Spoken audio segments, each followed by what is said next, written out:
तो fighter is back. Injury के बाद भी जल्दी काम पर लौटने वाले हैं ऋतिक रोशन। नमस्कार, मेरा नाम है मनीष शर्मा और आप देख रहे हैं जनगण मन रिएक्ट्स यानी @JGM रिएक्ट्स। तो ये तस्वीर थी जिसने फैंस को काफी चौंका दिया था, डरा दिया था।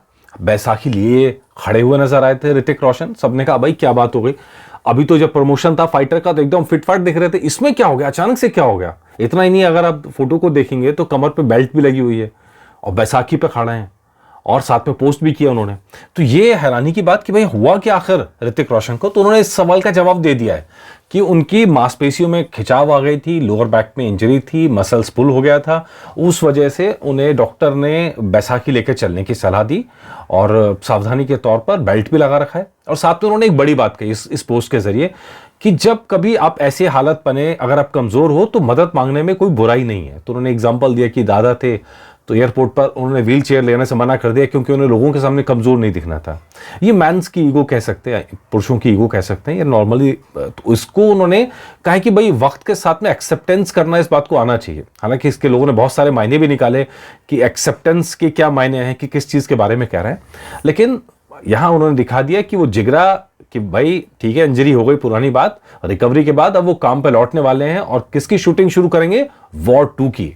अगली फिल्म जो उनके हाथ में है वॉर 2, उसकी शूटिंग अगले हफ्ते से ऋतिक रोशन शुरू करने वाले हैं। फैंस के लिए डेफिनेटली ये गुड न्यूज है क्योंकि वॉर 2 अगले साल की मोस्ट अवेटेड फिल्मों के अंदर शामिल है। 2025 के अंदर जिन फिल्मों का सबसे ज्यादा इंतजार रहेगा वो वॉर 2 भी है। अब ये यशराज बैनर की फिल्म है और स्पाई यूनिवर्स की फिल्म है, ये सब चीजें हैं और ऋतिक रोशन इसमें है, आयान मुखर्जी इसके डायरेक्टर हैं। सारी चीजें मिला के एक ऐसा पैकेज है ये पूरा जिसका इंतजार किया जा रहा है। और अब जो खबर सामने आ रही है वो ये है कि अगले हफ्ते तक इंजरी को बीट करके काम पे लौटेंगे और लगातार 2 हफ्ते तक एक्शन शॉट्स शूट करेंगे। एक्शन शॉट्स भी वो होंगे जहां पे फिल्म के अंदर ऋतिक रोशन की एंट्री होनी है, वही स्टार्टिंग के शॉट्स शूट होंगे और हाईली एक्शन उसके अंदर है। जो डायरेक्टर साहब है उनका ये कहना है कि भाई हम पहले शॉट से ही दर्शकों को बांधेंगे और बाकी यशराज की जितनी फिल्म है या स्पाई यूनिवर्स की जितनी फिल्म है सबसे इस फिल्म को अलग करके रखेंगे। अब इंटरेस्टिंग पार्ट यह है कि ये इसी की ट्रेनिंग के लिए, वॉर 2 की ट्रेनिंग के लिए वो एक्सरसाइज कर रहे थे और उसी एक्सरसाइज में इंजरी हुई जिसकी वजह से वो बैसाखी पे नजर आने लगे। खैर, और ये पिछली वॉर फिल्म जो आई थी वो आप सब जानते हैं सक्सेस थी। और अब जब वॉर 2 का ट्रेलर या टीजर, आप कहिए, जो हमने देखा टीजर, गजब था यार। खूब सीटियां बजी थी, ऋतिक की एंट्री पर तो खूब धमाल हुआ था और साथ ही शेड भी बता दिया गया था कि जो अगली फिल्म आएगी वॉर 2 उसमें ऋतिक जो है थोड़ा डार्कर शेड में होंगे।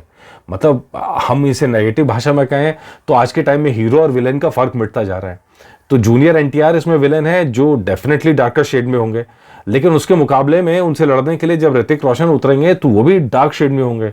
और वहां जो टीजर कहता है कि भैया अच्छाई और बुराई का फर्क मिटाना पड़ेगा, यही चीज हमने देखी। अगर आप पिछली कुछ फिल्में भी उठा के देख लीजिए तो ये अच्छाई और बुराई का फर्क मिट ही रहा है हिंदी सिनेमा में से, बॉलीवुड में से खासकर।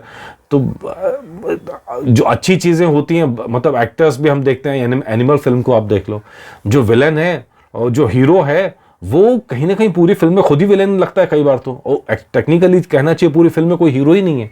मतलब आप हीरो के तौर पे रणवीर डेफिनेटली उसमें है, लेकिन कहानी के तौर पे जब आप देखेंगे तो मतलब लगता है कि सब तो एक जैसे हैं यहाँ पे। तो खैर, ये फिल्म इसके अंदर इस महीने में फरवरी में ऋतिक रोशन की शूटिंग शुरू हो जाएगी और अप्रैल के महीने में शूटिंग शुरू हो जाएगी जूनियर NTR की, जो फिल्म में विलन बना है। तो भाई जल्दी से रिकवरी के लिए हमारी शुभकामनाएं, जल्दी काम पे लौटें। और उम्मीद है war 2 definitely most awaited film है। उम्मीद करते हैं कि अच्छी फिल्म बन के निकले और लोगों को पसंद आए। देखते हैं बाकी जो रिस्पॉन्स होगा आप तक लाते रहेंगे। नमस्कार।